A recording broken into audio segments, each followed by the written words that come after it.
So you just learned the first lesson about creation. You better have fun. Because if you don't have fun doing it, the universe doesn't respond. First of all, I want to tell you I have not been mingling about with all of you where I wanted to be because you hear my voice. So yesterday I didn't have anything. But Julia and I kept saying, no, it'll be there. So enough of it's here to be with you. I'm so happy about that. But I would have been schmoozing and grooving with you since Thursday, but I've just been kind of being a good girl, taking care of myself so I could do.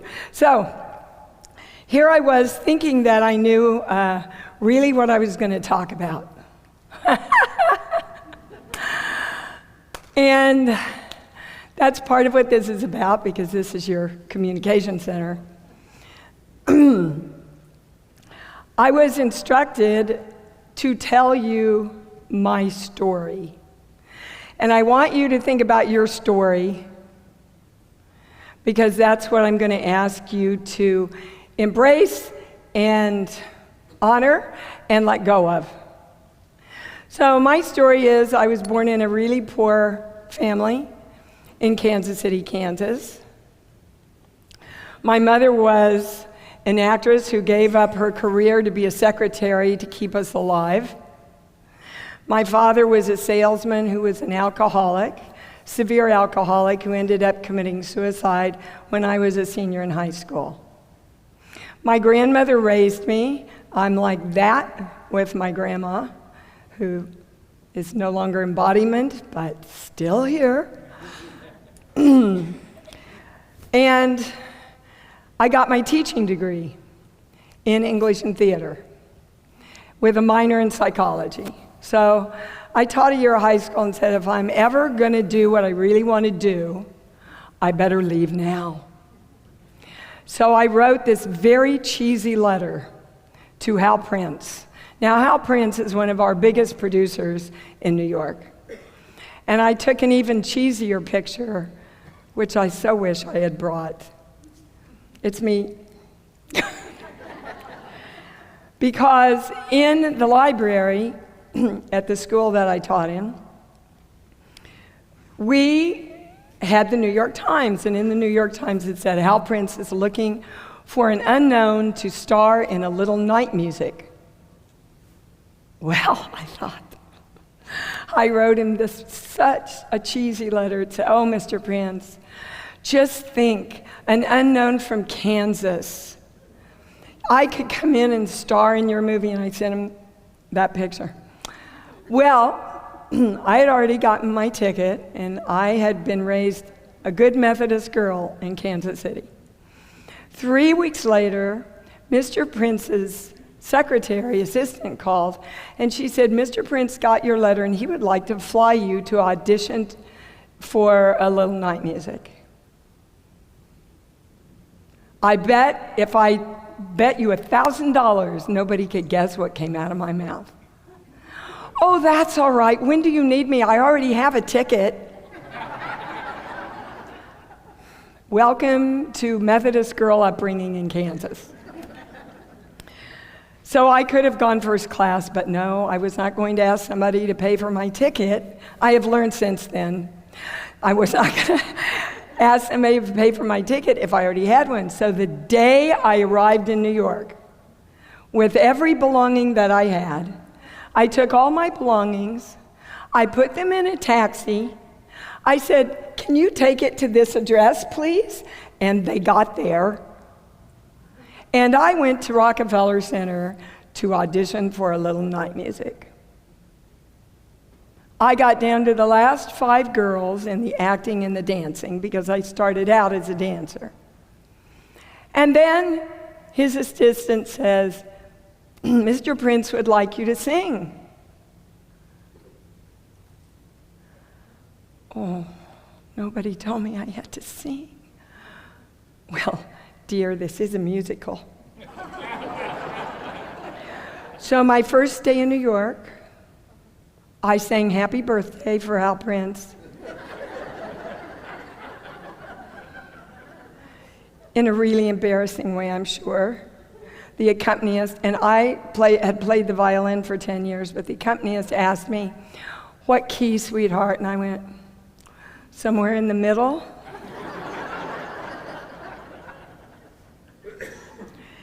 However, this was the beginning of my dream, and I was not going to be thwarted because I just didn't know I was supposed to have a stupid song.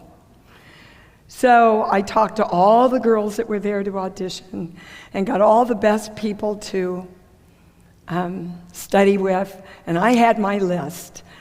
Before I ever got to my apartment, I had a plan. So I'm asking you now, where's your plan? Because most of us just kind of say we want to do something, but we don't have a plan. So then I thought, I need to study acting, and the best acting teacher in New York was Uta Hagen. Well, I'm kind of a man magnet, I have to be honest. It's never been hard for me to attract a man. And so I was at this audition, and this very nice gentleman, oh no, a picture.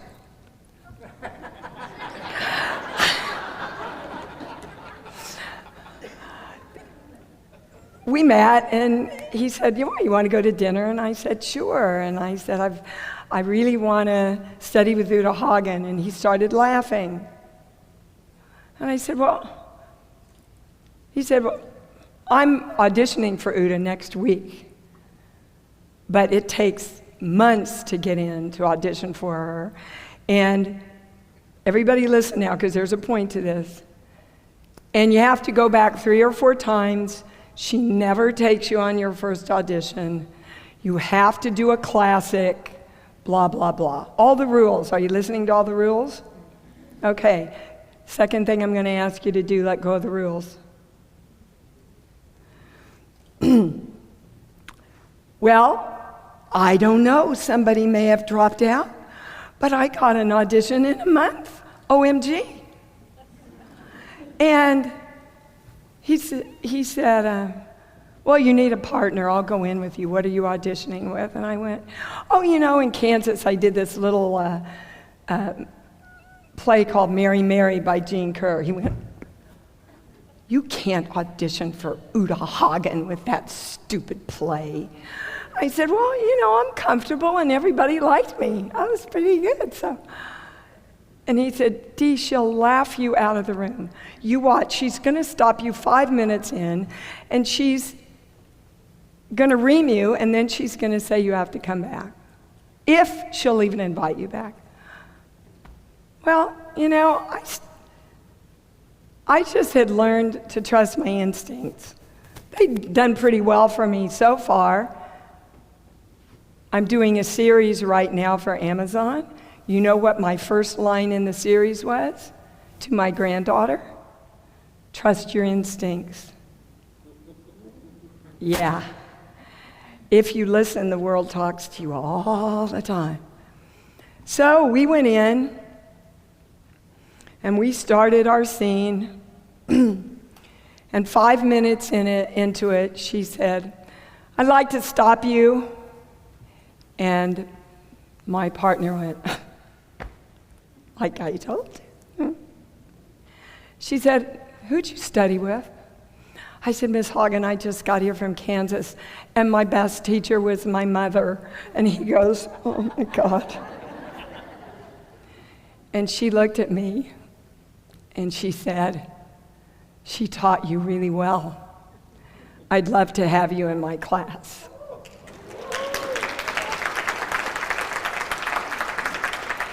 At which point, I joyously went to my partner. It seems that it has been a lifetime for me, and I bet for you. Have I got it? Oh, I lost it. Oh, I got it. Oh, I lost it. Oh, I got it again. Hell, where'd it go again? It seems to be the pattern. And I would like you really to pull up a pattern that you recognize in your life. You keep marrying the same guy or woman even though they look different. You keep getting financially ahead and then you lose it and you have to get it back again. You get on top of your health and something else seems to come. Anybody relating to any of these? Yeah. Look where your pattern is right now, because you can get a lot of insight in the next 2 hours about releasing that so you don't have to have it anymore. What Julia didn't tell you is I'm a very accurately clairaudient. I hear messages. I work with a pendulum. I do private sessions all over the world for the last 20 years. I've written 5 books. I have a radio show of my own. And so this is really equally my career now with acting. And it's very interesting how the two dovetail together. 1 minute, I'm screaming and yelling away from monsters and playing fear. And the other minute, I'm healing people from fear. So I experientially know a lot about the vibrations and the frequencies that I'm helping people to find within themselves. And if I had to tell you what the greatest gift I have as far as healing is that I'm able, because I believe everyone heals himself. I believe you must take responsibility for that in your own life. We have come to a point, and that's actually how my work started when my husband passed away from a heart attack suddenly.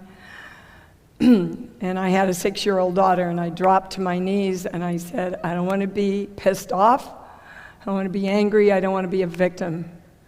I want my life back, and I want a way that we can heal ourselves. And the first message I got was use the light within yourself to heal yourself. I sort of kind of knew what that meant, sort of kind of, and it's just grown and grown and grown and grown. And, by the way, from my very accurate channel, the message is it doesn't ever stop. Somebody called into my show once and said, how will I know if I'm there? And my channel said, you'll know you're there when you know there is no there to get to. It is just a constant exploration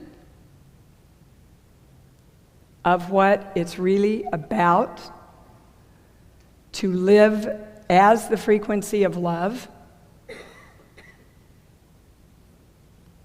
and to take responsibility for always coming back to that. So, as Julia and I are working on my voice up in the room, Dolores comes in. I said, woman, you didn't need to, seriously, turn a table over or something. You would have had my attention. But this is what happens. And these are my beliefs, and I want, if something's eating on you and you've got to get up from your chair and go, but Dee, then I want you to do that. Do you understand? Because that's when we get to the great stuff. This is what happened. This is what I believe. This is what I know. Of course, as you believe, it's delivered unto you.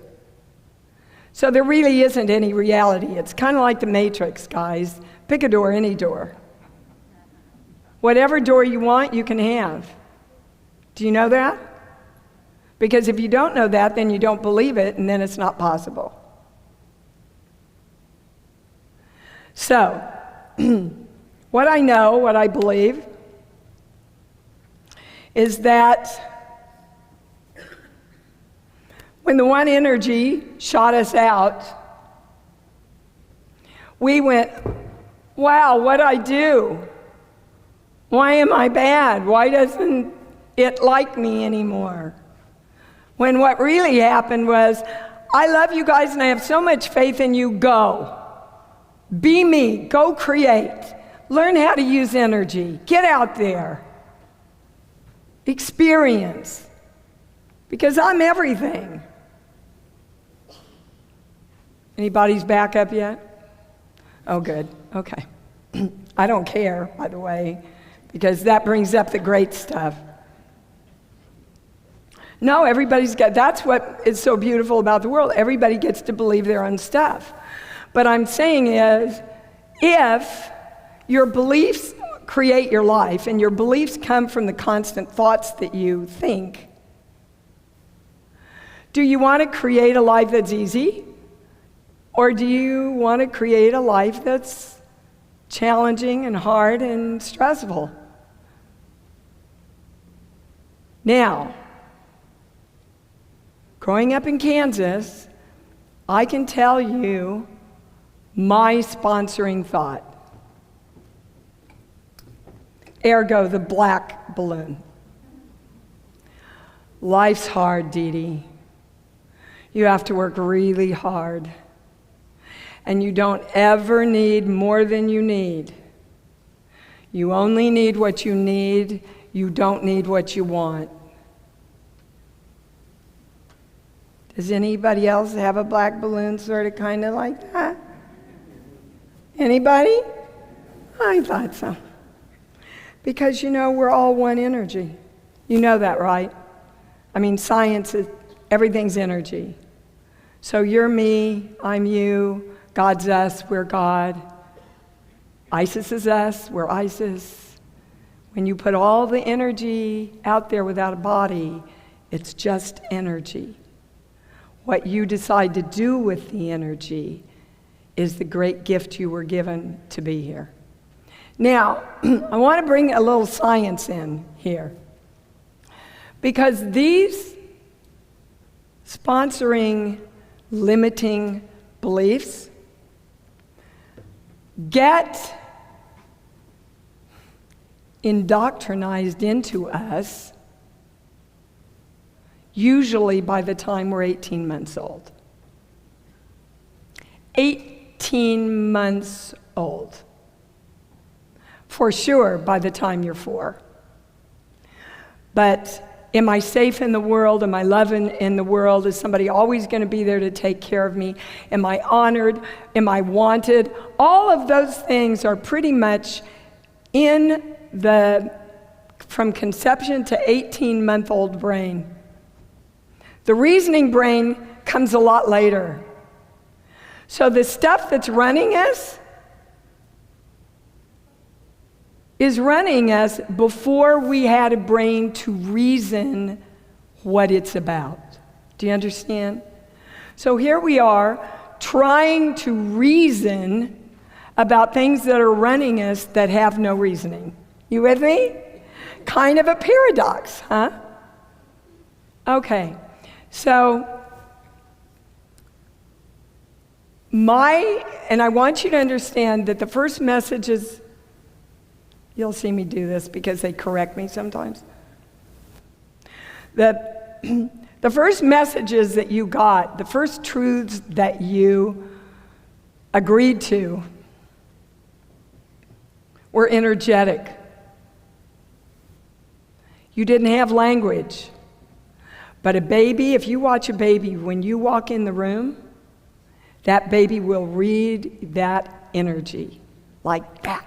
So will animals. I was shooting a scene the other day, and I got on the scene, and it was this big black crow, right? And they could not get this crow to do anything. He would not stay on the box. They were trying everything. And I went over to the producer, and I said, if everybody would just take a breath and let it out, it would help the crow. She looked at me like I was nuts. But you don't work with 13 dogs in Cujo and Lassie and not pick up some hints. So she said, okay, because they paid $2,500 for that crow, and they did not want to not use that crow. So at this point, they were going to try anything. So everybody took a breath and relaxed, and I said, and if the trainer would just stand back a little, well, perfect crow, just a perfect little crow. And you know we do the same thing. Do you know that they've proven that your energy gets to a room oftentimes the night before you do? They've proven that in the Army tests. They've proven that you can break electrons and break molecules and separate them by miles and miles and miles.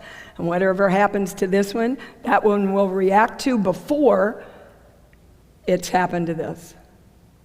That's how energy communicates. So if I'm going on an audition or you're going to go on a job interview, you want to make sure that you get your frequencies and your vibrations in alignment with the joy and the love of that meeting the night before.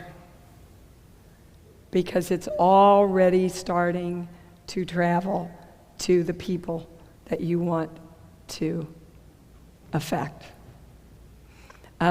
It's a well-known thing in acting that you get the job within the first 15 seconds of walking through the door, before you even audition. Interesting, huh? Another interesting thing is only 18% of our thoughts are conscious. 18%. That means 87% are unconscious. The conscious mind processes about 2,000 bits of information a second. You know how much the subconscious mind? 400 billion. So if you are not living consciously, you are being run by all the misconceptions, fears, limitations, false ideas, wrong perceptions that you put together by the time you're 4 years old. So everybody kind of pull up something you want to work on, maybe your pattern, or, okay, well, I'm being told, go to money. Just pull up whatever challenge you may have around money. If you don't have a challenge around money, go to a different subject. Don't sit there and go, well, I don't have any. Because then you don't move in the area that you need to. Okay, so everybody got kind of what they'd like to expand money-wise? Yes? Are you out there? Okay. So, now go back and think about what was going on in your family from the time you were conceived till the time you were 4 years old. What were the messages? What were you modeled? What was modeled to you? Money doesn't grow on trees. Yeah. Which means? You have to work for it. You have to work for it. It doesn't come easily, right? Don't ask me for it. Because I don't have it. Don't ask me for it because I don't have it. It doesn't grow on trees because it doesn't come easily. Oh, you were the one that cost them money. Oh, that's a nice message. How's that working for you now? So, I want you to know that no matter how much we say, I want money, I deserve money, I attract money, if we don't restructure the groove in our brains that was implanted, that we have played over and over and over and over like a record since we were 4 years old, it's going to be really hard to expand into the money that you want. Because that is what Deepak Chopra calls the dominant thought. Anybody get any insights through that little exercise? Really, nobody. Okay, you can use it in every subject of your life, because basically, if you take your childhood, for example, I just spoke in China, and I had a beautiful woman do a private session with me. It was amazing, you guys. I thought, wow, how's this going to work through an interpreter? It was like the interpreter wasn't even there. She'd hear the Chinese and I'd hear the English, but it was like the channel was just, we don't care. So she said to me, and she was in tears, she said, I don't understand, Dee. I get a job interview, and right away I say to myself, they're not going to want me. And I meet a boy and I say, oh, he's not going to want me. And I don't understand right away. I go there before I even meet them. The first thing I heard was in the womb. I said, what was going on with your family when you were in the womb and in the first part of your life? Well, here come the tears again. She said, oh, and her whole body language went into this embarrassed, small place. And she said, I was the second child, and the second child in China isn't wanted. We don't get welfare. We're an embarrassment. And then I was a girl. Her first message, energetically in embryo, was I'm not wanted. And she had never put that together. So, in the little ahas that you hopefully get today, realize that you have to become the parent to you. Because your parents, your grandparents, teachers, some teachers, you know, I was a teacher. I repair so many people from hateful, egotistical teachers. Teachers can damage you horribly. But we're not going to blame anybody. Because as soon as you blame somebody and go, oh, why did this happen to me? You give away all your power of creation. Everything. All of it. They're not going to fix it. Nobody's going to fix it but you. You know, people can give you the information, they can give you the tools, but it's your job, our job, to live consciously every moment, every day. Okay, so let's take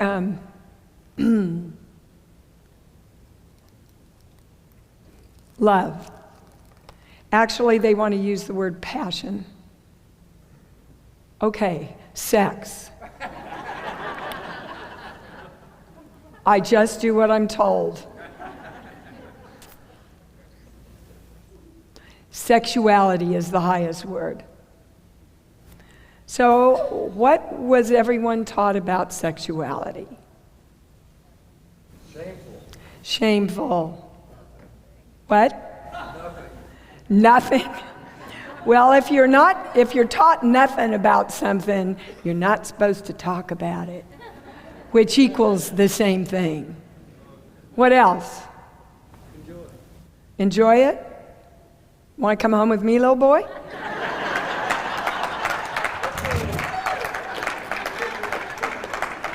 My kind of guy.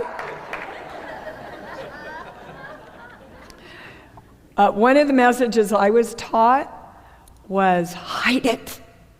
If you're going to kiss your boyfriend, don't do it out in front where the neighbors can see, right? I have a very distinct memory when I was little of looking out from my crib into the bed where my mother and father slept, because like I said, we were really poor, so everybody was kind of one happy family. I don't remember anything sexual going on, but I remember a lot of sexual vibes in the house. Oftentimes, if you were raised in a house with drug addiction or alcoholism or any kind of addiction, the vibes and the frequencies are very sexual. So you can inadvertently attach sexuality with lack of control, which an addict has, which uber control, they try to control everybody else, with lack, with fear, because most addicts live from fear, and their addiction is trying to push down that fear. Again, think energetically, guys, what you picked up from your family. I really want you to go back into that from conception to 4 place and see what might still be running you, because you can create incredible freedom right now. So, when Dolores came to the room, she wanted me to focus on love. I'm going to get my pencil. I'm here.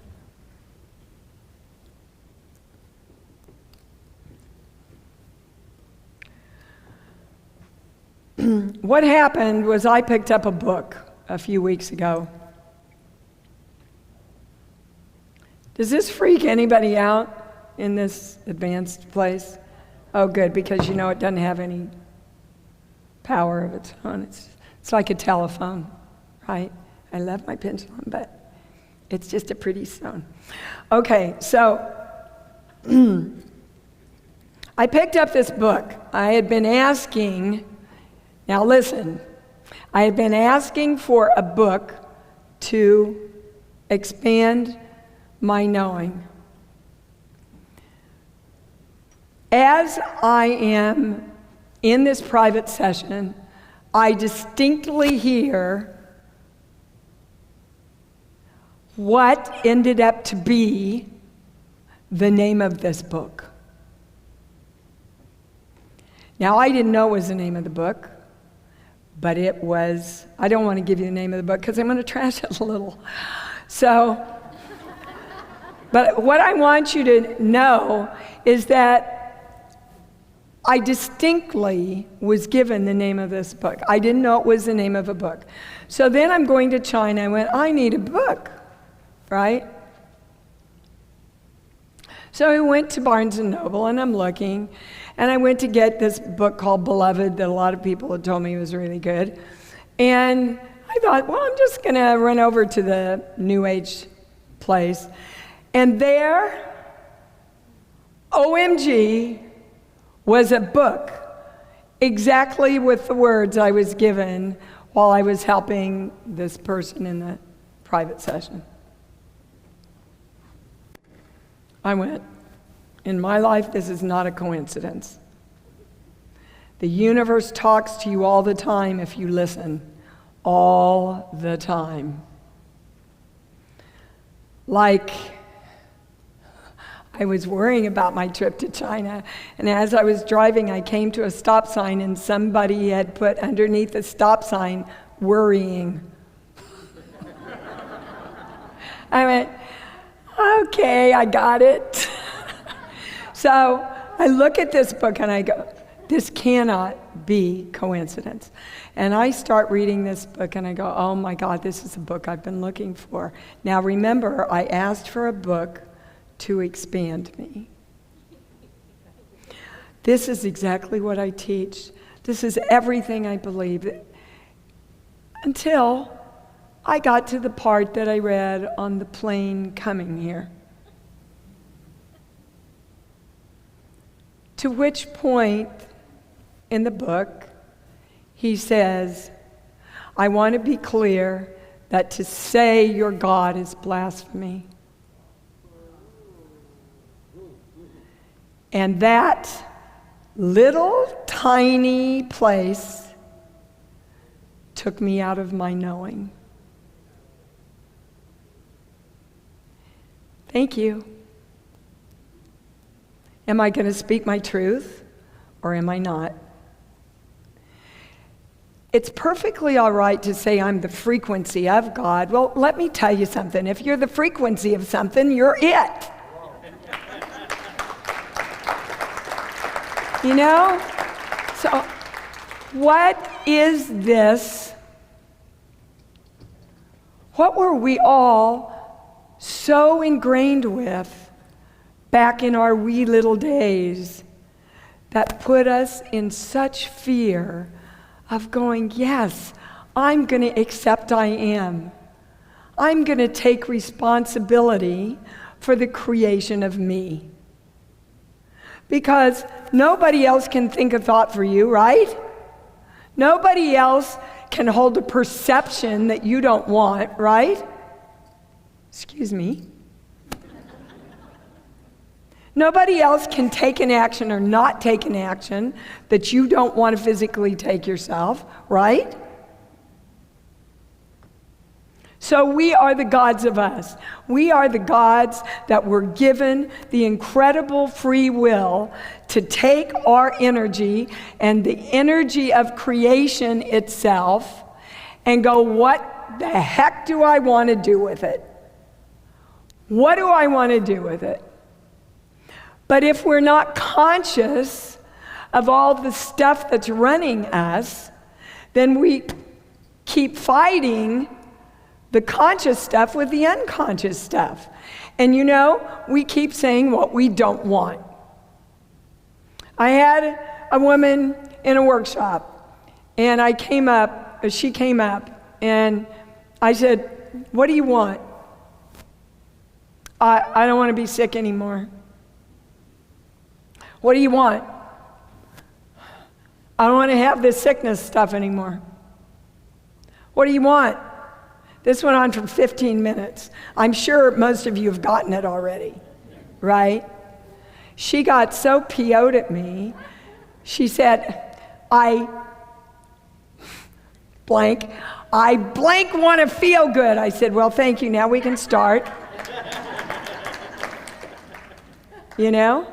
But we laugh, but how conscious are you of those thoughts that aren't even yours, that go through all the time, 400 billion of them, same thoughts every day, every day, every day. Do you know how deep that groove is in that record? You got to lift up the needle, take off the record, put another one on, and start playing a new one, guys. And to do that, you have to catch yourself in the moment and redirect yourself. And I'm going to give you some ways to do that. So, first thing I heard was there's two people in your life, a man and a woman. What do they have to do around this sickness? And you need to forgive them. And she looked at me. I'll never forgive them. I said, dude, you said you wanted to get rid of this sickness. I'll never forgive them. I said, well, there's nothing anybody is going to be able to help you with until you get that. Because you're just turning it in against yourself. You do understand that we forgive people for ourselves, right? You forgive, as long as you haven't forgiven somebody, they own you, babe. They own you. Took me a long time to learn that. Somebody very big in the business, if you've read my book, Bright Light, you've read a lot about this. Hurt me, took my career away pretty much. Took me 20 years.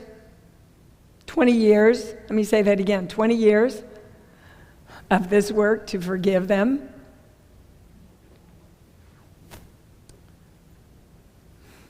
A few years later, some good friends of mine had borrowed money and said that they would be paying me back because it was my daughter's college fund. Never got the money back.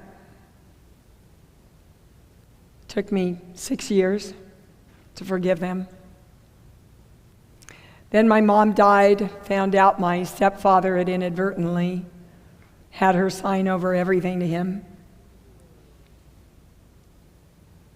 I started going into that same place again, and I went, whoa, I know this place.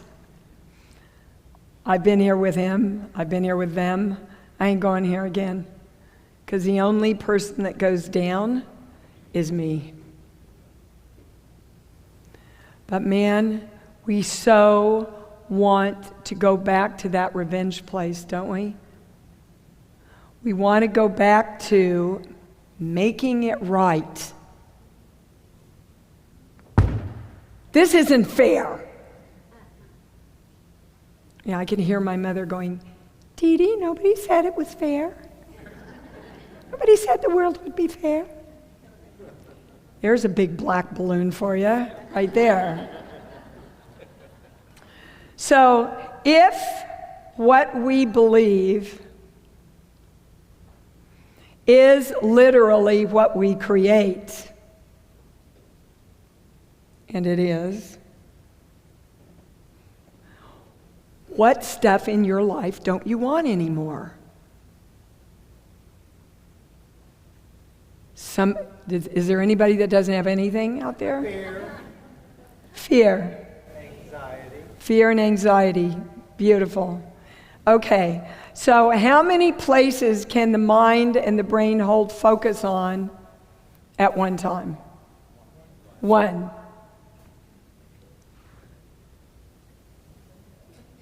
Get ready to play the babies. Not yet, just get ready. Okay. So I want everybody to shut your eyes. Come on, you have to play. If you're going to get the most out of this, you have to play. Just shut your eyes and go to something you really fear. Any experience in your life you've had or something you're in fear of right now. And let yourself feel it as much as you can feel it.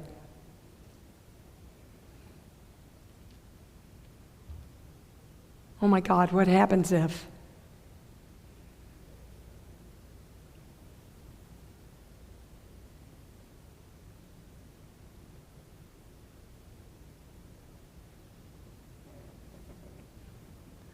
Okay, now think of a color. Keep your eyes closed. Think of a color.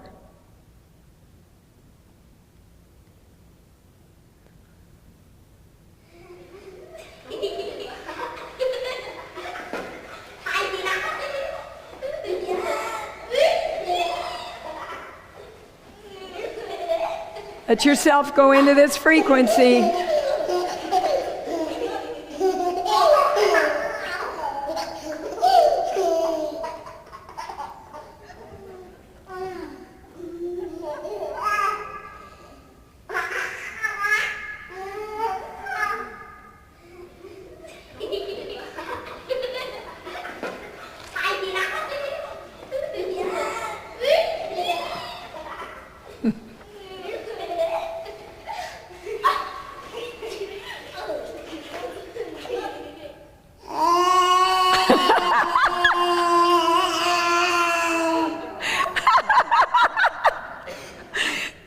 Okay, what's the point? I couldn't have fear. Yeah, you can't, you see, the more you think about what you're afraid of, it's like a toilet bowl. And you just get sucked down in all the poop. You know what we do with poop, and I know some of you have seen me do this before, but it's just too fun. This is, if you would just start laughing or go to the babies, but this is what we do. Some poop happens in our life, right? And we go, oh my God, look at the poop. Wow. Does everybody see my poop? I want to tell you the story of my poop. I was walking along and it wasn't there, and then poop. There was just poop in my life. Look. Oh, it's smelly. Can you smell it? I thought poop was darker brown than that. I think I should study this poop for a isn't that what we do? We sit, I'm afraid to walk on it now. We sit there and we think about our problem and what are we going to do? And oh my God, why did this happen, right? The other thing that I've been challenged with is my phone totally froze. As soon as I got here, totally froze. Thank you to Miss Tiffany, my angel, who actually went to the store and got it fixed today. Totally froze. Somebody else's phone froze when they got here. Anybody? Yours too. Anybody else? Damn Arkansas. Yours too, huh? You see, you don't want to keep looking at the poop. You want to look at what you want. So, if you want money, you can't keep looking at, I don't have enough. I'm not worth having it. I don't deserve it. It comes hard. Oh my God, how am I going to make it? That's not ever going to get you the money that you want. You want some passion in your life? You don't keep going, don't bring me the asshole I had before.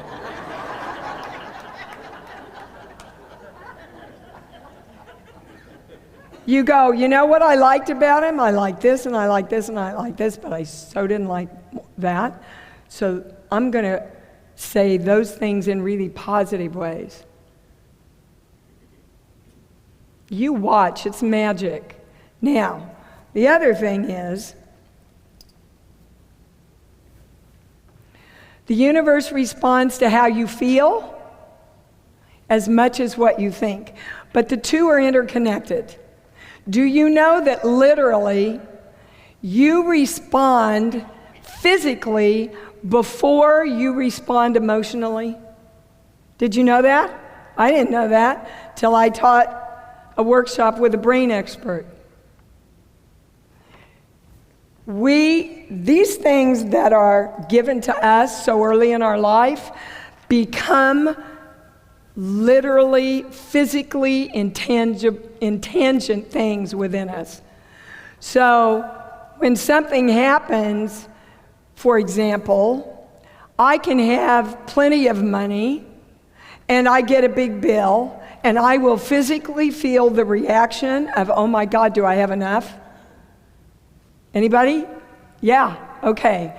Now you know why. Your reasoning brain can't help you understand that because it was implanted in your energetic pattern before you could reason.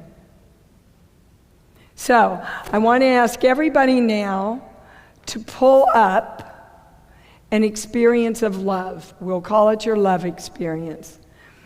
It's a vitally important tool. It can be a pet. A pet is always a very good thing to use because pets are unconditionally loving. Unless you go to the victim place of losing a pet, then you don't want to use that. Do you understand? It's something where in the snap of a finger, you can take yourself to a love place. I use my beautiful white shepherd, used to come up to me. I tell you, I never went to the bathroom one time by myself in 18 years. And she would come up to me, and she would sit there, and I go, well, I don't see you. And she'd scoot a little closer. I don't see you. Till she'd come over and lay her head right on my knee. And she knew I couldn't resist that. So that's what I use. I also use my daughter when she was little. And the minute I would come in the morning, she would go, "Mama, mama, mama," in her crib. God walked in, you know. So pull up your love place, something that opens your heart like that. Just like that. It can be a beautiful place in nature that you love. I'm giving you tools here, guys. Simple tools that can shift you so that you can reprogram that synapse in your brain. That's what we're doing, you know. That's what meditation does. It reprograms your brain. Everybody got a love place? Don't be going on with this until you do. You got it? Okay.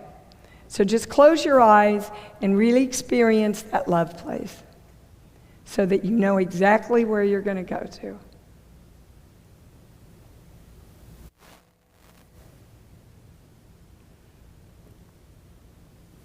Okay, now go back to that worry place, that place that you were worrying about something.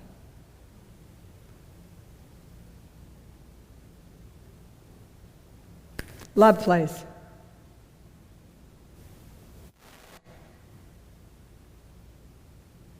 Go back to the worry. Oh my God, what happens if? Oh my God. Oh my. Love place. Can you feel the shift? Can you literally feel it? Let me show you another great tool. Go back to your worry place. Really get into it. Really, really, really get into it.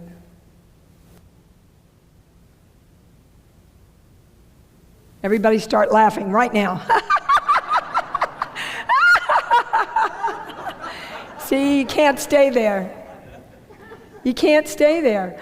The trick, however, is to choose. Your heaven or your hell comes from whether you choose to shift that moment. And until you choose to replace that moment with something that takes you out of it, your brain keeps replaying the same thing. Now, I got to read you this thing that my channel gave me because it blew me away. She says humbly. I did this, I do a webinar once a month, and I did this particular webinar, this was channeled after it, with an expert on early childhood brain development. Your brain doesn't know who you are. Just sit with that for a minute. Your brain doesn't know who you are, because who you are is pure love and light. You are the frequency of God.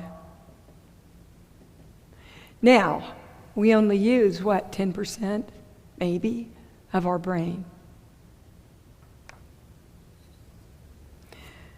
It threw me across the room, that statement. If our brain does not know who we are, and we're using our brain to figure out who we are living in a paradox of creation. There must be something beyond the brain, then, that is the true essence of who we are. This begs the question, what about when we're using our entire brain? Anybody see the film Lucy? If you haven't, go see it. It's amazing. And it's the truth, and it's pretty much saying the brain, when we use all of it, is the master computer of love of the universe. What about when we are using our entire brain? We know that at the present moment, we only activate under 10% of our brain, a very limited amount, struggling to make sense of a much larger, more profound picture. In Ramtha, the White Book by J.Z. Knight, I don't believe in a lot of her things, but Ramtha, the White Book, is one of my Bibles. Ramtha declares that when we use our entire brain, we will be God.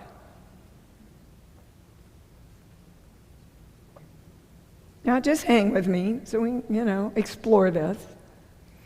So can the expansion of the full activity of the brain be the answer to the great question of all time, who are we? It's pretty fascinating, huh? Can our actual physical brain represent God? Can the brain be the great computer of the universe? And that would mean that brain exploration, understanding, and development should be of primary interest in our exploration of God and the experience of being God. Now, there's something to think about. What if the heart that has a brain and the brain that has a heart come together in the oneness of creation? That is what I have been told the extraterrestrials are here helping us do. Of course I believe in them. I did E.T.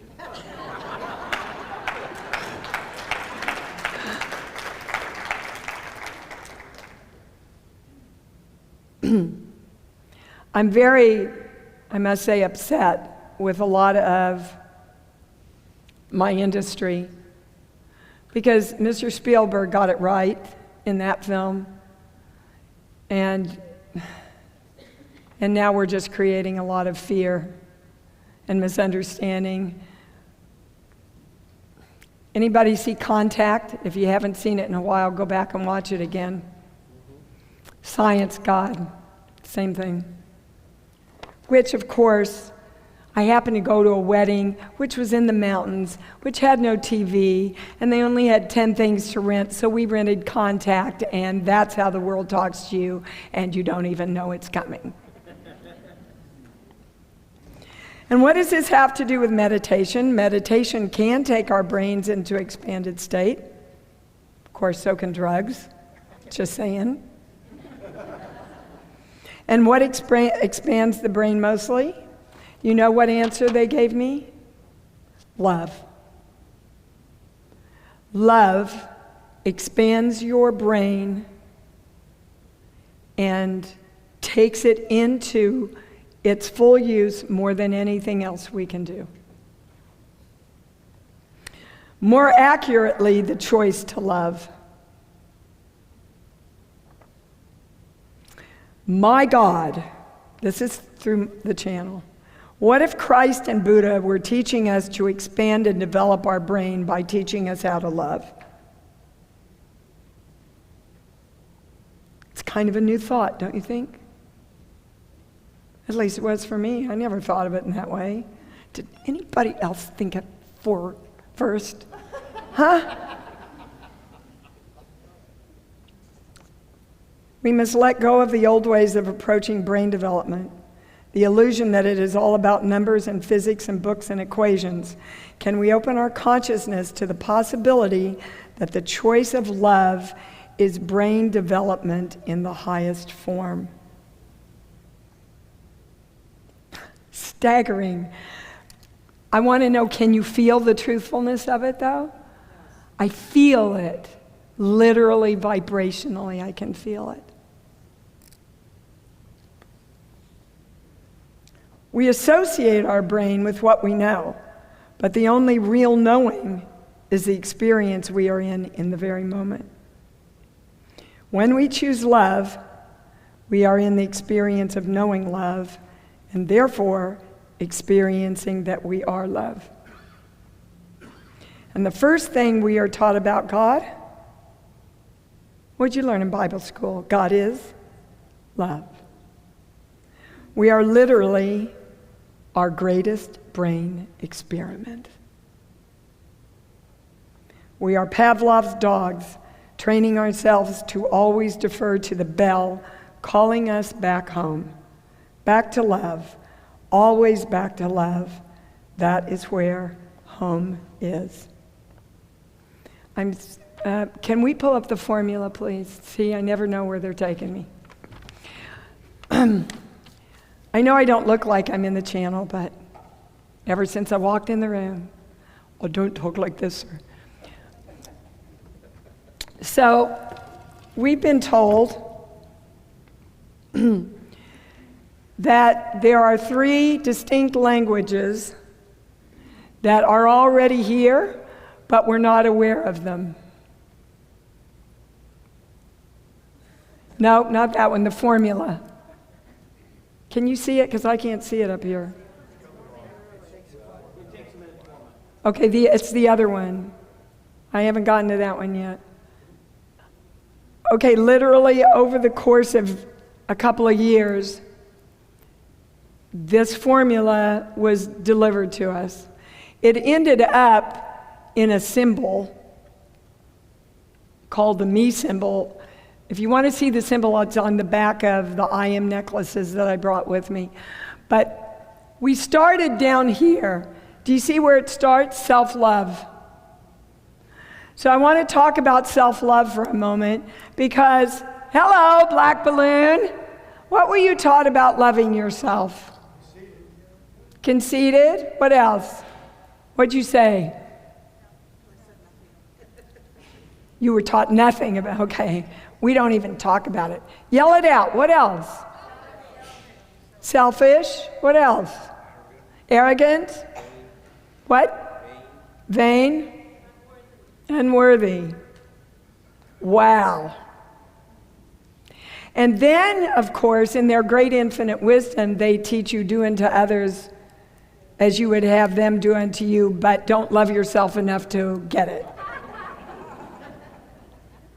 No wonder we're frickin' confused. I'm just saying. So, you know what self-love looks like?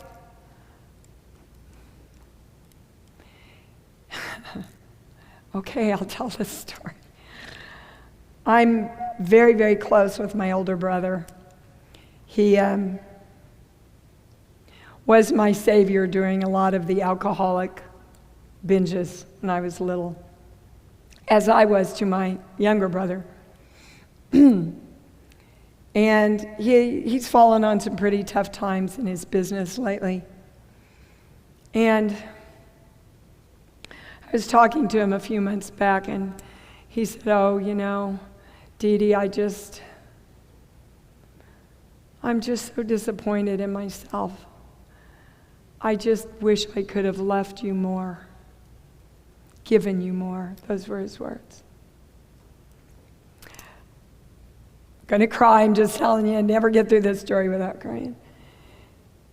And I said to him, Bruzzy, don't you know you have given me everything through how much you love me?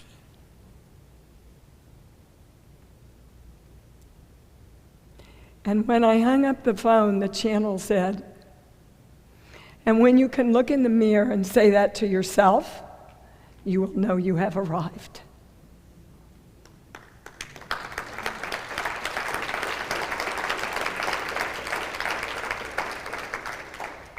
So I ask you, how many of you already thought your butt's too big, you wish you weighed less, you're tired this morning, you can't spend money on something you want in there? Where have you criticized yourself 1,000,000 times already and probably didn't even know it because it was a subconscious thought that went through again? How are we going to train our brains in the new grooves of love if we cannot start with ourselves? The hardest lesson I'm still learning. I lost it on the set the other day. I lost it. Producers didn't know what they were doing, the directors didn't know what they were doing, and nobody could tell me how to do it. And I lost it.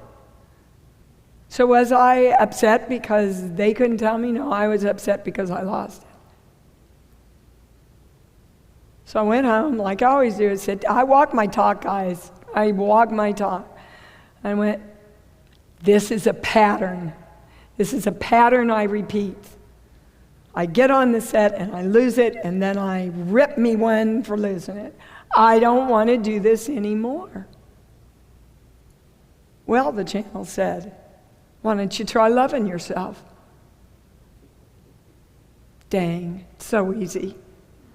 So easy, but it's that moment of choice. So you see, this goes self-love, and these symbols that you see in here are the second language. We have words, we have symbols, and we have numbers, but they're not numbers, they're frequencies. And that's why science isn't breaking through to some of the biggest codes we need, is because they're still thinking they're just numbers. If we would look at numbers as frequencies, I'm just going to say it because that's what they're giving me, we would have the cure to cancer. There's a binary code that is the cure for cancer, but it's frequencies.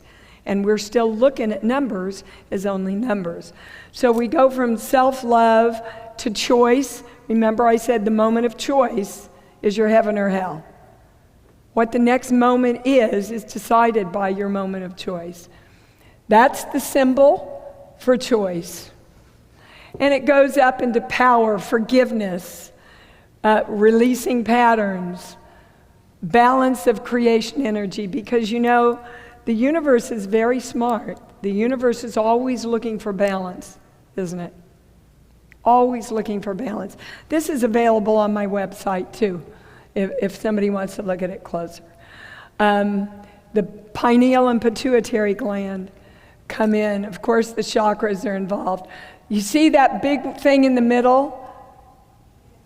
That's the release of patterns. If you don't release yourself from the patterns that you've been living and repeating from past lives, future lives, and this, I got to tell you about that. Remind me to come back to future lives because it's important. And it goes all the up to joy, which allows the light in. And the symbol at the top is the unity as God. But you see, there's also a frequency that goes with that. And this formula, which ended up to be what we call the me symbol, which represents the formula, they're one and the same, is literally the process of creation. But what I want you to hear is they started giving us this, and we wrote it at the top of the page, right? Because that was the first thing we got. And then a couple of months later, they gave us this, but we wrote it at the top of the page because that was the next thing. Down and down and down, and then they said, now flip the whole thing, and you have the process of creation. And that was over a 2-year period.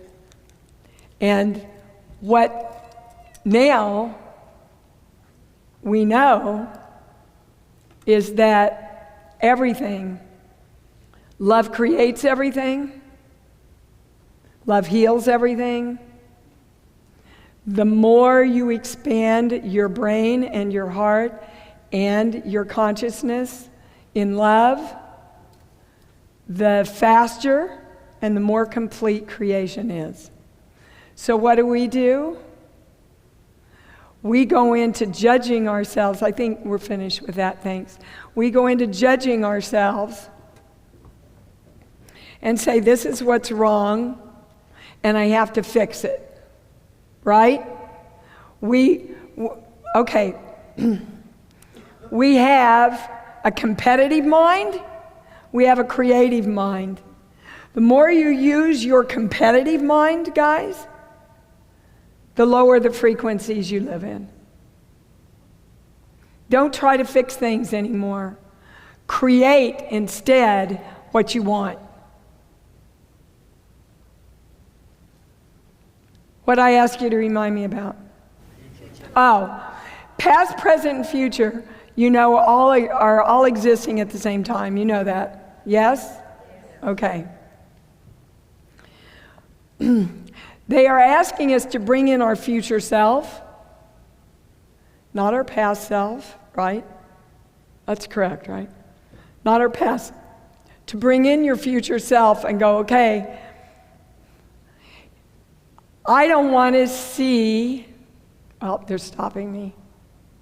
In my future self, this is what I see. And see yourself as whole, complete, and perfect, just the way you want to be. So put you and your future self in front of you right now. Close your eyes. You're in the body you want. You're in the finances you want. You're in the relationship you want. You're living in the joy that you want, in the success.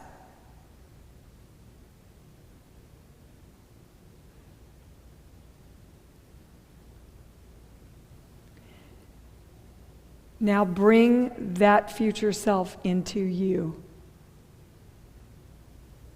and make it one.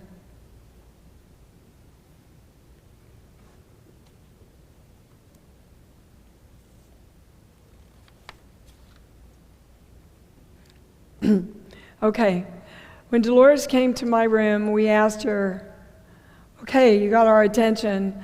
What is it that you want me to say? And it was what I had deferred from the book. Literally. Open yourselves up to love. Know that you are the power, you are the love, and you are the God of you. Now, you can believe that Dolores came through to me, or you don't have to. I don't care. I'm asking you to ask yourself if you know that's the truth. Because that's all that matters.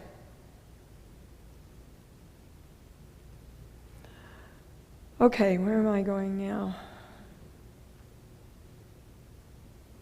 Really? Not here? Okay, this side. Somebody over here has an urgent question. I'll wait.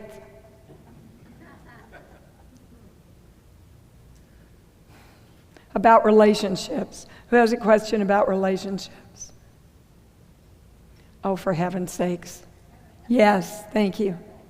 So if you remember a past life, and you remember a relationship with someone in a past life, and then you meet that person in this current life, but you know your paths are not together in this life, but you feel like you have a purpose, it's like a spiritual purpose for some reason.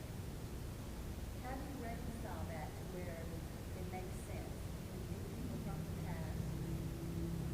past. Could you hear her over here? When you meet someone from a past life, and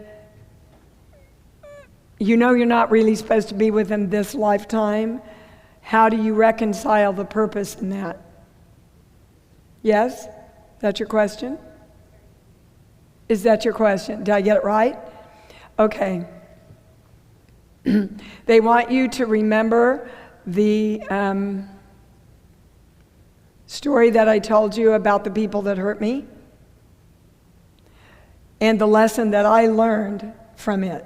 So they want to give you the lesson, and remember, we're all one energy, so if it's hers, it's yours. The lesson sheets. But give me a song, please, any song that comes to you.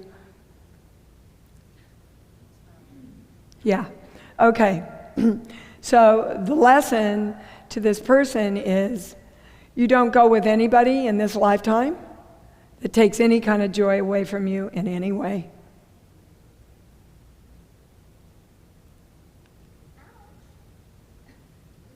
Well, okay, why would we?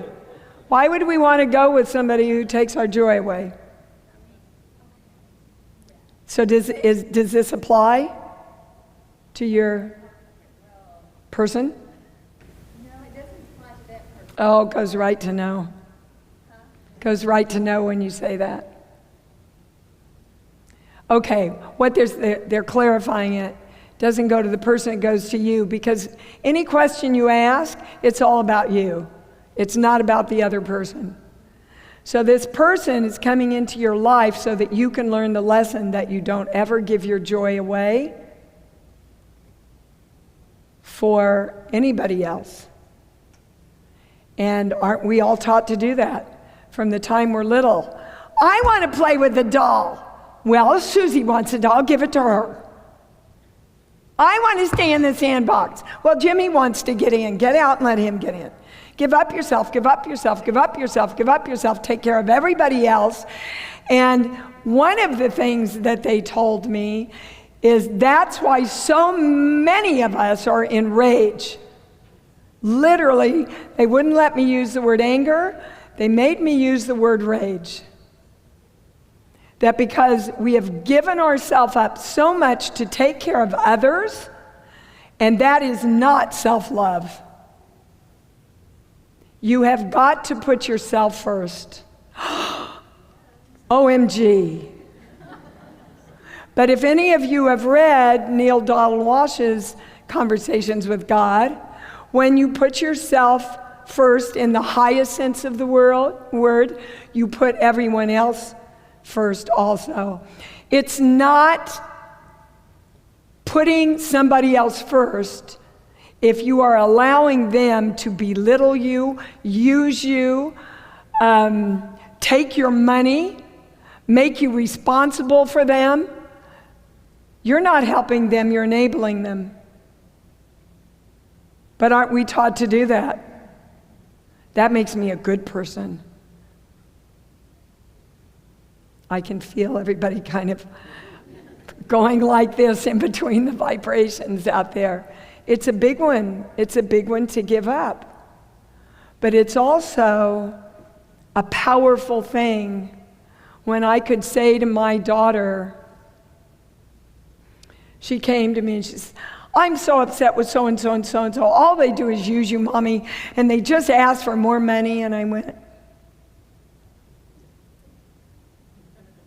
why are you looking at me like that? I said, because, honey, you do the same thing. I love you.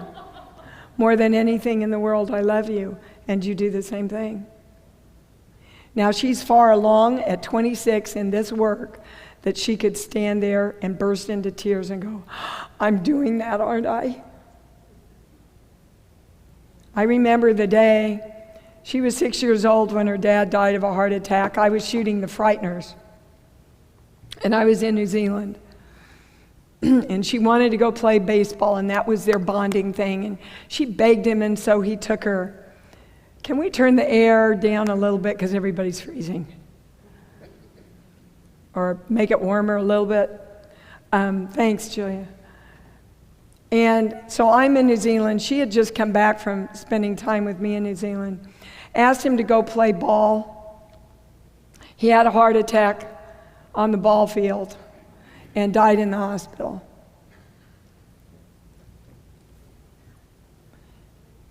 She used that until she was a 9th grader. And I remember the day I was sitting at the dining table, and she said to me, oh, I can't help it, I'm not doing good because Daddy, and I looked at her and said, that's it. Never again will you use the death of your father not to be the best you that you can create yourself being. Ever again. And she said to me, Mommy, that day changed my life. I hated you, but it changed my life. But man, can we say that to ourselves? Can we catch ourselves? I'm going to show you the easiest way. This was a brilliant thing. This whole thing was channeled to me. And it's available in much more detail. Can you pull up the other? Thank you. It's called The Four Cornerstones of Creation. I'm trying to give you, because on my journey through the spiritual journey that I've been on, what's frustrated me the most is I would get so ramped up and so excited, and then I'd go out in a week, I didn't know what to do. And I kept asking, I want a way, I want a way, I want ways we can heal ourselves. These are the four cornerstones of creation. If you get yourself into the poop and start going down the toilet, if you stop and may have that moment of choice and ask yourself these four things, they'll bring you back like that. Let's say, pick any thought that you've had recently that's kind of a limiting thought or a thought that wasn't so loving towards yourself. Everybody got one? Come on, play. You'll get more out of it if you play. You got one? Okay. Thinking that thought, am I loving myself? Okay, so you know what's the opposite of that thought then? If I'm not good enough, I'm enough. I'm so fat. I love my body. I never have enough. I always create and attract enough. If the thought isn't loving towards yourself, you shift it. Do I live in endless love for all energy? So when I was judging all those producers and directors on my set, you just like me, don't you? This little passion balloon here. I had to stop and say, okay, in my judgment of them, am I loving other energy? Because if I'm not loving other energy, is that loving myself? It's brilliant when you put them all together. Am I living in the present moment? Well, let's talk about that one for a minute. Most of us live in the past or the future all the time. Oh my God, I hope it doesn't happen again. Oh God, what if it does? Right? In this moment right now when you're sitting here, you're just peachy okay, aren't you? Aren't you just fine? Maybe a little cold, but you know, right now in this moment of now, everything is being created just fine for you. And this is the only moment that you create in. The only moment you create in, guys. If you go to the past, what do you keep creating? The old grooves. All the old grooves. And then you take those old grooves and you take it into the present of all of this. Now, what's the only thing that's above the black balloon? The white balloon, yeah. Love, the light, the positive. That's the only thing that's going to override this. So if you're not conscious,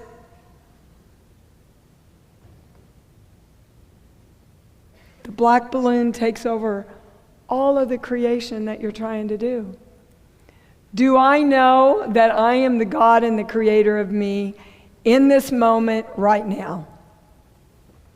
Because if you're thinking, oh my gosh, am I going to lose this house? Oh my gosh, am I going to get this job? Then you're not creating, you're wondering. And wondering isn't creating. By the way, reacting isn't creating either. If you're in reaction to anything, you are out of creation. I was big time in reaction to my phone not working. And then Tiffany got created. This is what most of us do. I have to get a chair. Oh, hush.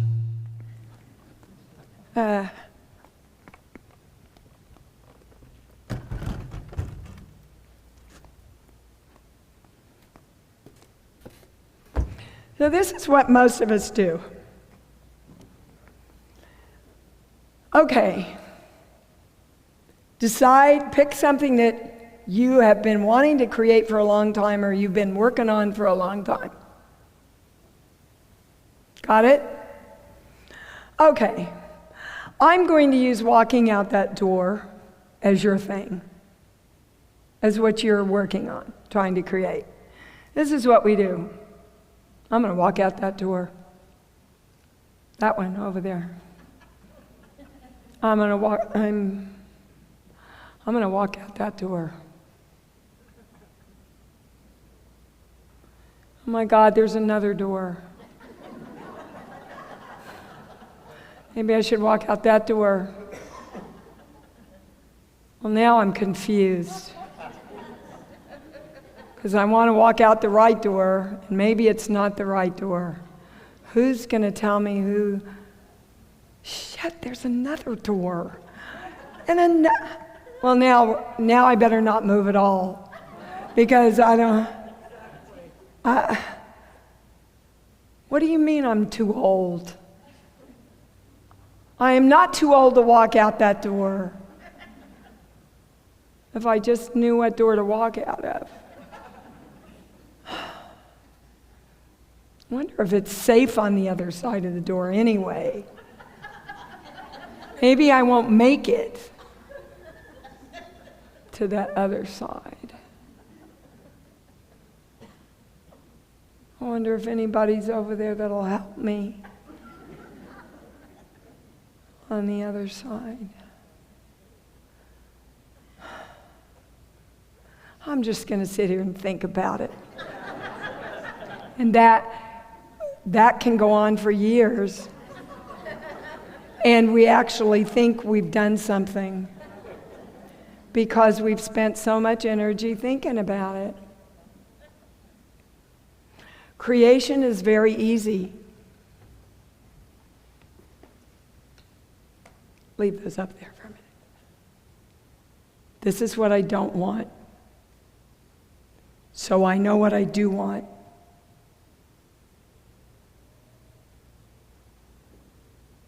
I'm going to direct my energy that I'm the creation of this that I want. I'm going to go to my place of love and feel love and joy and excitement into that thing that I want. I'm going to hold my focus on that thing that I want.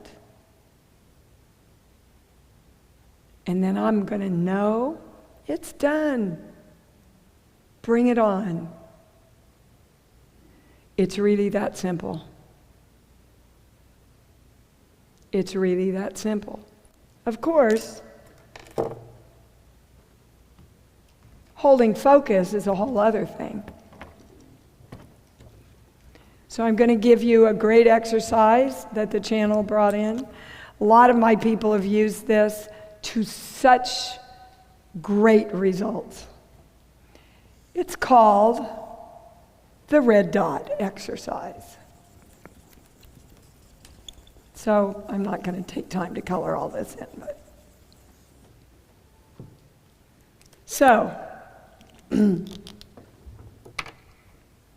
I want you, can everybody see this? I need to pull this back. Everybody see the red dot? Yes? Okay. Oh, it's rather bright. Okay, so you think this is going to be easy, and it is, for about 2 seconds. So everybody, go to your love place. You should be able to go there, right? Like that. Just feel into that love. Now, send all that love to this red dot. Open your eyes, look at this dot, and send it love.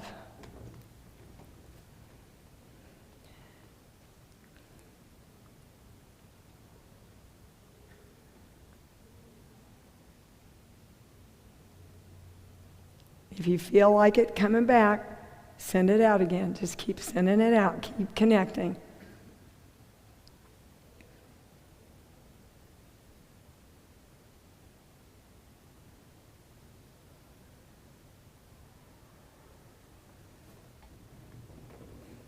Not quite as easy as you thought. It's hard to hold the focus. So let's claim that it's easy to hold the focus. This teaches you, this simple little exercise teaches you two things. How to love for no reason at all. Because the red dot isn't going to give you anything. Right? How to love for no reason at all. How to send love for no reason at all. And how to hold your focus on that love. Now, if the creation of our world is all about love, and the creation of us and our brains and our heart centers is all about love, this is a pretty valuable exercise, isn't it? But again, will you do it? They bring us all of these tools to get us ready to hold the frequency and the vibration. Because you have to understand, I know. The new world's already here. But you can't see it if you're not in alignment with the frequency of it. Do you understand?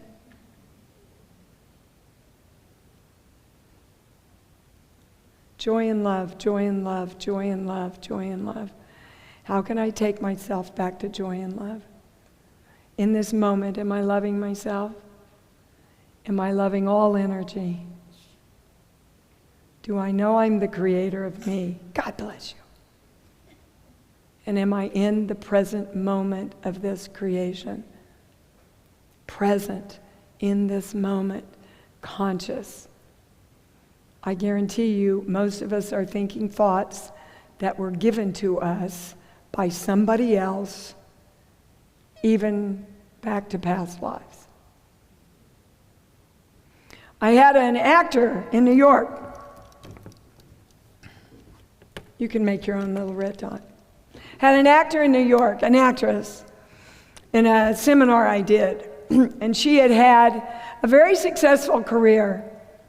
And it had just come to a stop.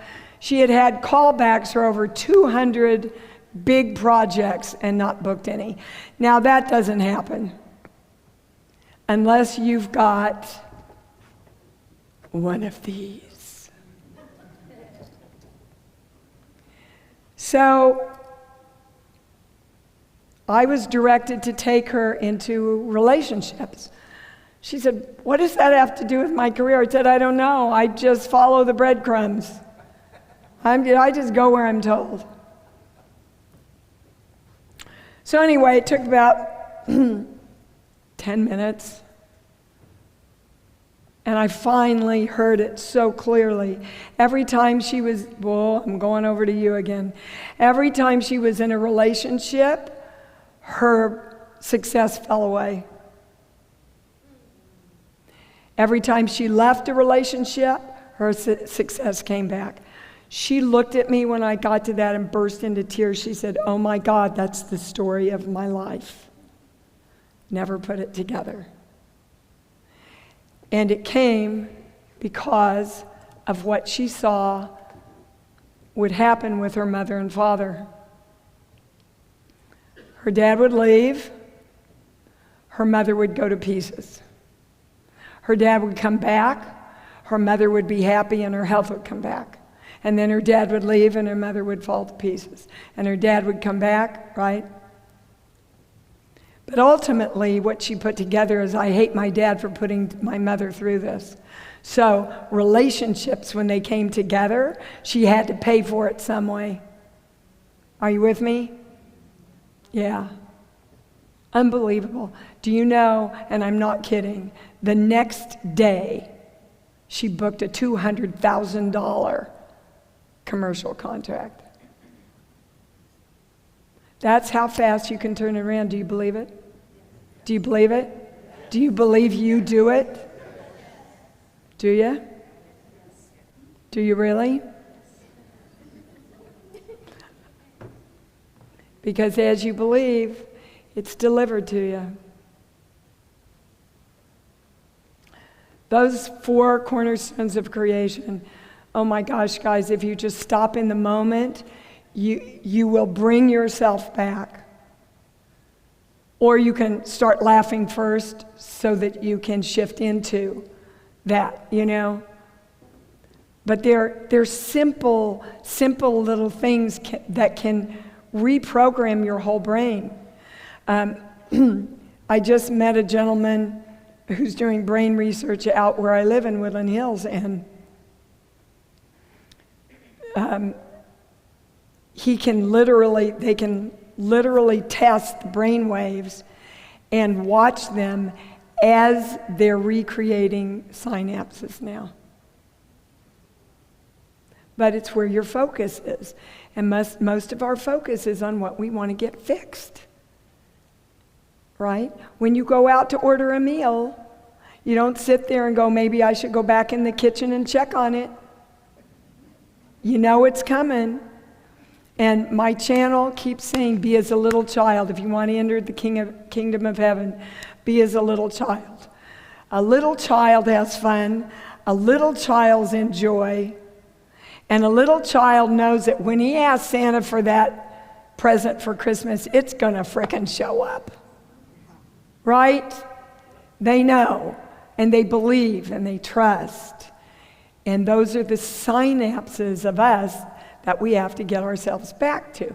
So some of you, when our beautiful music group was up here, some of you got right up and got into it, you know, and started playing. And others were like, okay, so what's this about? You know, this is supposed to be a spiritual talk. I hope you're out of that by now. Let me see what else I've gone so off. Oh, yes. They wanted to remind you, I have no idea what time it is. Am I okay? I'm close, though, aren't I? Okay. I'm trying to give you a lot of the spirituality and the science together so you understand why the spiritual works and that it's not happenstance. So here's the earth. I'm a crummy artist, great actress. And around this is the ionosphere. Now, what happens is, if you play a radio, that's a radio, okay. The sound goes out, hits the ionosphere, gets bounced back, and you get the station that plays. Okay? Your heart is the same thing. This is you.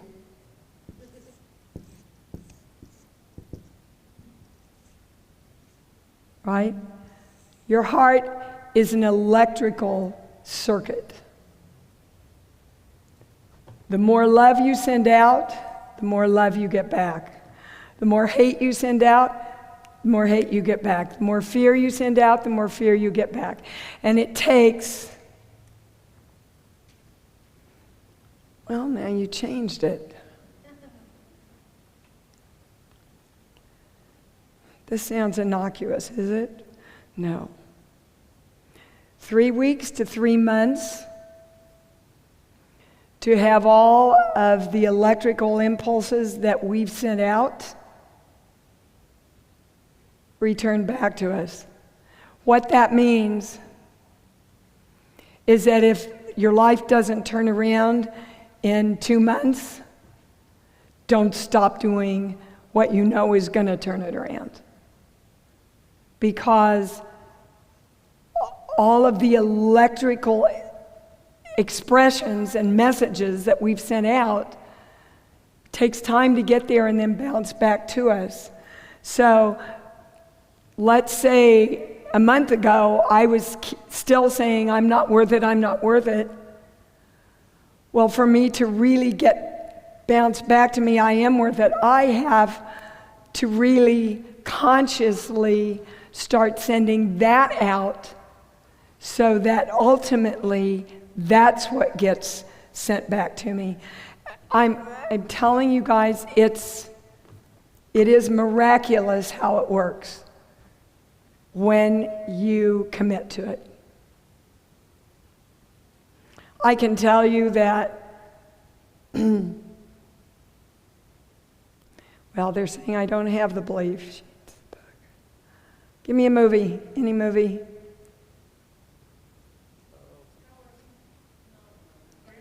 Romeo and Juliet. Okay, well, Star Wars, you said? Okay, and Romeo and Juliet, yeah. Oh my God, they're so right on. I was fighting, makes me want to cry. I was fighting allowing people to love me on the set. It's easy for me to let you guys love me. But in the acting world, I've been hurt so much that I kind of go in like that. And so, please try and follow this because it's so important. And so, my perception when I went in is you're not on my side and you probably are going to hurt me and I have to fight for who I am. My perception. But I have been so conscious of not creating the same pattern on this set. Which, by the way, that was what was modeled to me by people with my father. Lord, I just put that together. That I would make myself go back to my room and go, okay, this is what you're feeling. You're feeling like you're not heard, like you're not honored. So what do you want? I want to be heard. I want to be honored.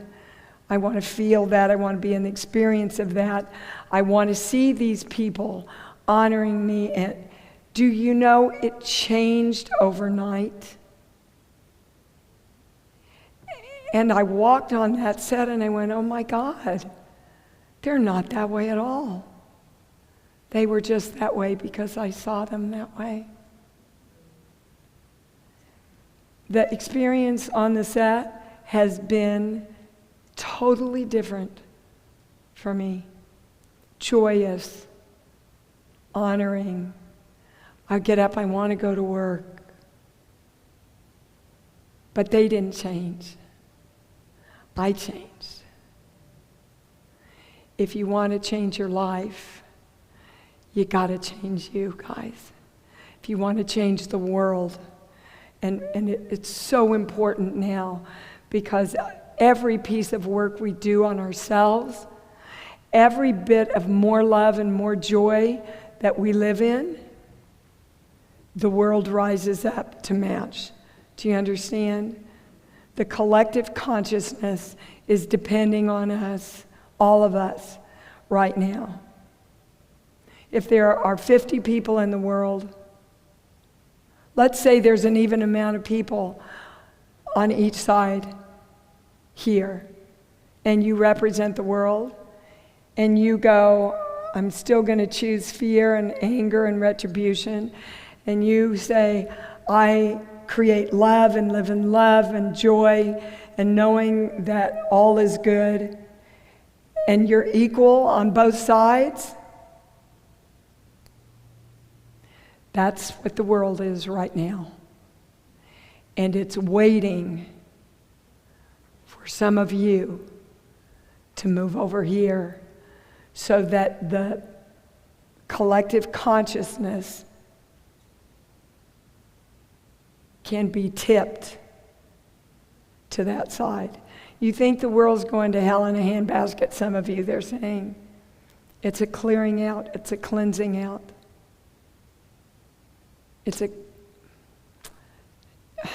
Okay, they're saying to me to say this, but before I say it, they're saying there's many of you that'll go, yeah, but they're saying call it all good. Again, it can't be good. We can't create good if we don't call good. Do you understand? It's like If you see the world as I saw the producers and directors, that's the world you get. We have to see the love and be the frequency of love and hold that right now so that the collective consciousness can rise up. We're so almost evenly split right now between the positive and the negative, what we call positive and negative, love and chaos. But in the chaos is the opportunity to create everything. I'm going to open it up for a few minutes to questions. Anybody have any questions, personally or otherwise? What are the other balloons for? Oh, pick one. Money, passion. What's gold? Fame. Good for me. Success. These are all the things that we want to create. That's the love, and that bugger's what gets in the way. This one little balloon you see can overtake all of this. Now sit down, sit down. Oh, in case they want to ask questions. I thought you were running up here. Okay, who else? Good question. You see, you can make it whatever you want. Whatever you want. My question was on the 4 cornerstones of creations and or communications. The first was, am I loving myself? And the second was, do I live in endless love? And 3 and 4, I kind of didn't catch. Am I living in the present moment? And do I know that I am the God of myself, my own creator? In other words, in this moment, am I blaming somebody else or waiting for somebody else to create me? Or am I going to come back into my power? See, I gave my power away to my broken phone. Well, we do that. We get all pissed off. Anybody have anything personal that you want to ask about? Health-wise, money-wise? Yes, back there.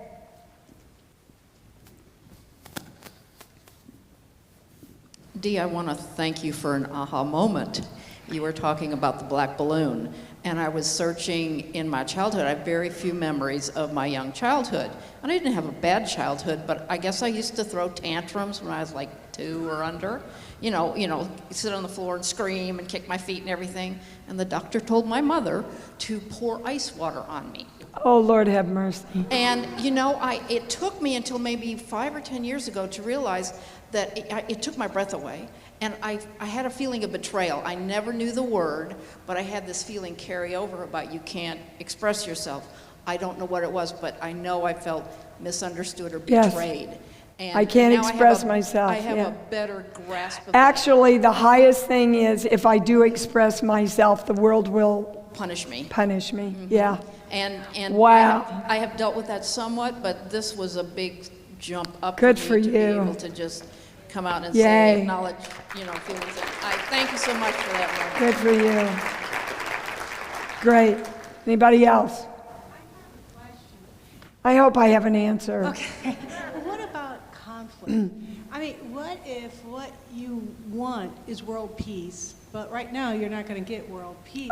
Well, there you go. Okay. You see? All right. What? You don't have to go you answered yourself because you don't believe you're going to get it. You don't believe it's possible.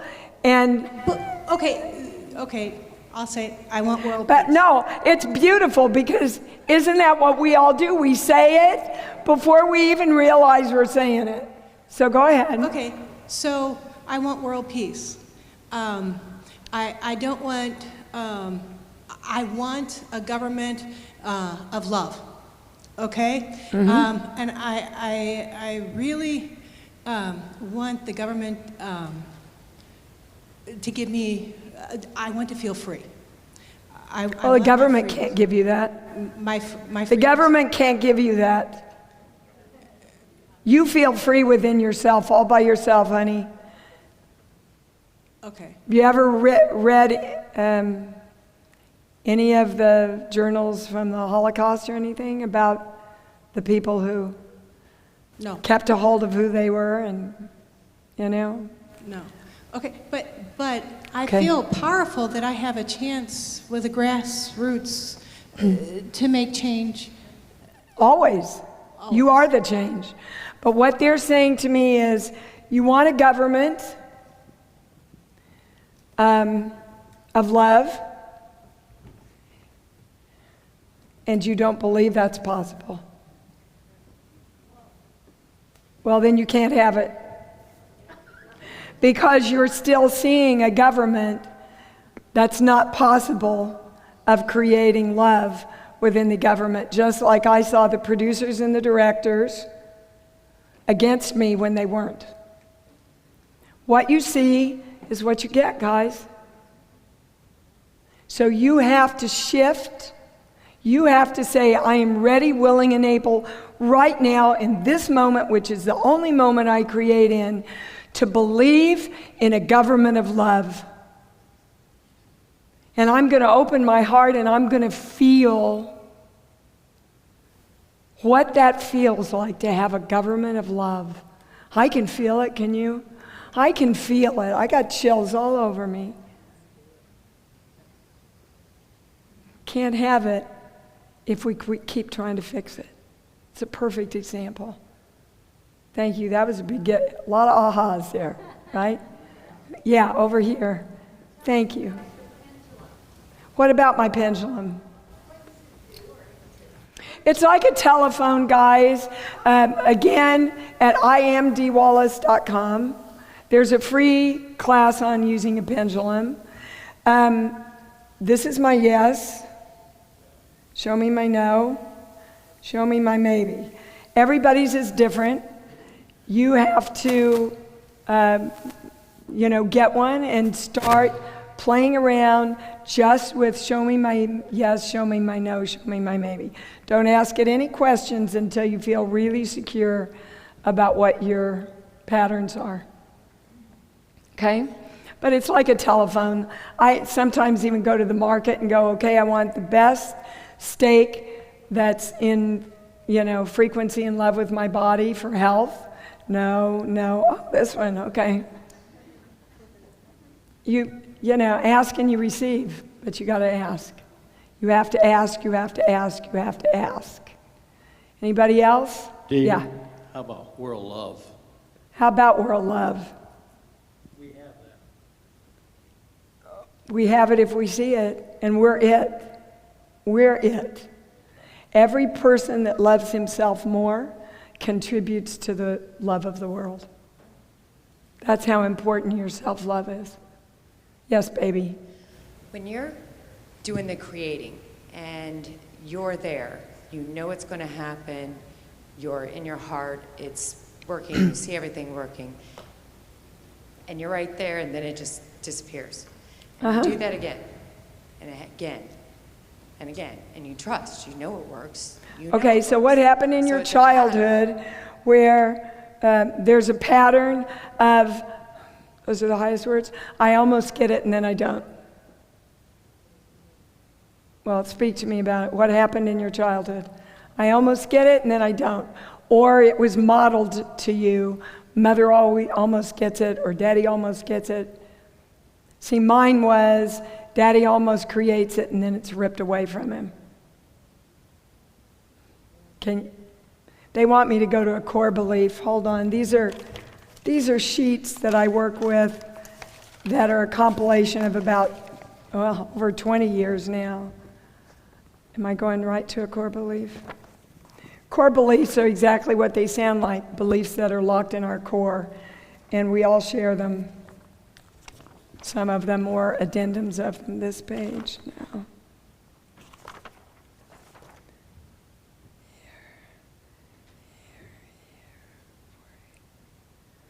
I have to struggle to conquer. Now, they want to add something to that. I have to struggle to conquer and complete things or get what I want. So, how that plays out then, if you have this belief, a belief is something you have to manifest in your life. You understand that, right? If you have a belief that I have to struggle to conquer, you will almost get what you want and go, oh no, I got to keep struggling, so I can't get it yet. And you'll keep letting it fall away over and over and over and over again. So to replace that belief, what's the positive?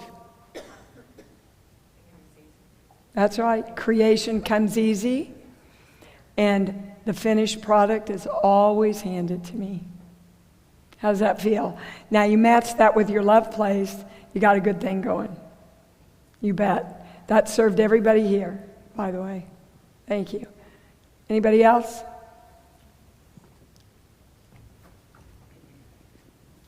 I've had reoccurring numbness and pains in my feet, and I release it, send it back to sender, but then it comes back. So it seems like somebody's trying to give me a message. Could you perhaps expand on that for me? Do you have diabetes? They don't usually give me physical. Okay, let me stop by explaining. Everything physical starts in your energy first. You don't, and Dolores was a big proponent of this, you don't clear up what's in your energy, it ultimately will travel into your body as a physicality, because then they get your attention. They would like you to just check out the diabetes, or they're going to give you the energetic, okay, one of the energetic causes behind diabetes. Give me a movie, please, any movie that pops in. Just him. Jurassic Park. Okay. What are you running away from?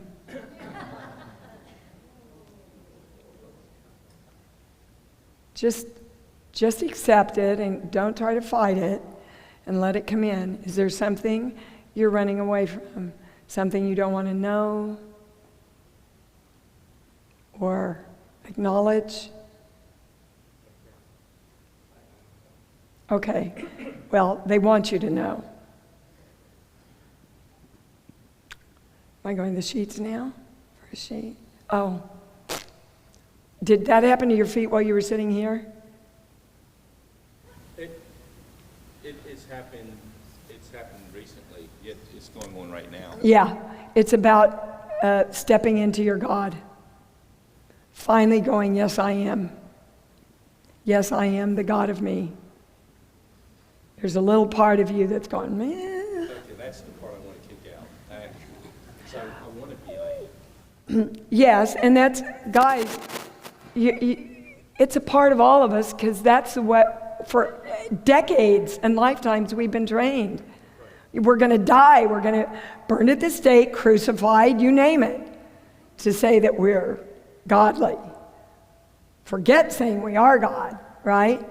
Well, now is the time we have to stand in our power around that. Because if you take the word God and you use the word love, is anybody in fear of standing in love? Really? Is anybody here in fear of standing in love? It's the same frequency. Use the word love. The word God is loaded with shit. We don't want to keep looking at the poop. We want to start looking at the love. So that's a good, let's hit our last song. Everybody get up, and I want you to participate, because this is what it's all about.